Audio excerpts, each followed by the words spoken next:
and welcome back. This is now the last in a series of combinational logic lectures in which we talk about canonical forms. So canonical forms is a way to describe, the word canonical means it's like the one representative thing of something. So it says there are lots of ways to take this truth table and transfer it into a series of Boolean algebra expressions. But there is only one canonical form. And so let's talk about what that canonical form is, and that actually helps us think about how to do this in general with any truth table. So this is the part that I was talking about. I didn't really tell you how to do this in general. Now we're going to go very slowly and make sure we do this. So the way you do this in canonical form is you take a look at your truth table and you say, where is there a 1 in my output? Okay.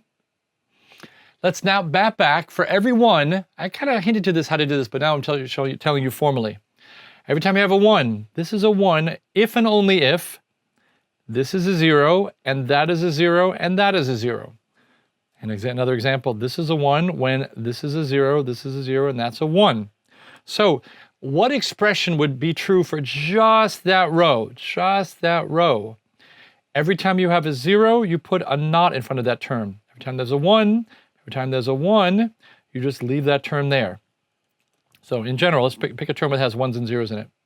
So this term would be, for that 1, only that 1 would be when A is true and B is false and C is false, otherwise known as A not B not C. If you do this for all the rows, now I have just a term for here, a term for there, a term for there, a term for there. Then you then take that and say, well, it's a 1 when this is the case, or when that's the case, or when that's the case, or that's the case. And so what we're going to see is this canonical form is called the sum of products. And that's the idea. It's saying it's that row, or that row, or that row, or etc., or that row until you're all done. And that's the canonical form for taking a truth table. And you can do this now for any truth table. You can have an infinite long truth table, and I just go over every one in the outputs for however many outputs I have.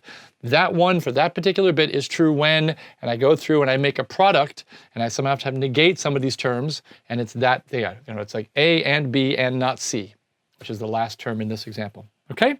So that's canonical form part 1. Then I take the canonical form and I bring it into my world of Boolean algebra. I dip my hands in Boolean algebra massage oil, and I start working it. I start working that expression. So let's do this together. And I'm here showing you exactly this. I had to do this, by the way, when I was taking my geometry lessons back in high school, where I had to kind of make the rule, this is side angle side, and then move it to the next level. And I'd always have to label it with what is the rule I'm applying there. We could ask you to do that. So make sure you know what the rules are. We always let you bring the table of that slide of all the rules with you, but I don't tell you how to use them. So here we go. Well, I got these 3 terms. I see a common not A, not B here. So I could reverse distribute not A, not B into this, so I have this term out. The same thing with A and not C.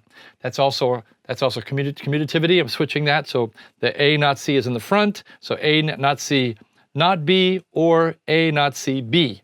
That gives you these 2 terms. Now, C or not C. Well, I'm either happy or I'm not happy. Folks, you're always going to be a 1 there. I'm either happy or not. I either have pizza or I don't have pizza. Either have a burrito or no burrito. Folks, that's a 1. So that's the complementarity rule we saw there. And this is the easy one. You know this from algebra. That's just identity. And that gives you the simplest form here. So this is not A, not B, or A and not C. And we can now transfer this into a gate diagram. And so I now have, watch here, I try to make use of the fact that I've got to have, actually, this is all unique. There's not a single doubling up here. So I've got a not B I need, I've got a not A and an A I need, and I need a not C. I don't need C, and I also don't need B, because there's no C and B terms in here. And this is an OR of that. So I can already see this. I can already see there's going to be one OR, and I'm going to see an AND here, and I see an AND here. And I probably need some NOTs for these guys. Each of the guys map to those NOTs. And if I then remove the NOT gates and push those bubbles up to the front or the output, so, you push if I had a knot at the end, if I had a knot at the end, I would have pushed that bubble there. So you take the knots and then push those in as another way of thinking. And this is kind of what everyone, pro tip, draws, is we don't draw any knot gates. We always draw them as bubbles, and you push them into either the input or the output of the gates of AND and OR. or XOR, whatever you have it. Okay, that's pretty cool. So truth table, massage, truth table, sum of products to get canonical form, and now I take that to then bubble it down to be the simplest form I can. Okay, very good. In conclusion, we're going to pipeline big delay combinational logic for a faster clock. We saw that. We love finite state machines. They're able to describe a brain of a system, how to do something. A Turing machine, a universal Turing machine is basically a finite state machine driving how a tape moves left and right. And we can see this beautiful graph to describe how we move from truth tables to Boolean expressions to gate diagrams. I can go back and forth from a truth table to a Boolean expression, no problem. I can go back and forth from a truth table, from a gate diagram to a Boolean expression and back, but it's not immediately clear how I go from a truth table to a gate diagram. That's hard to do. We say, you know, I can't get there to here.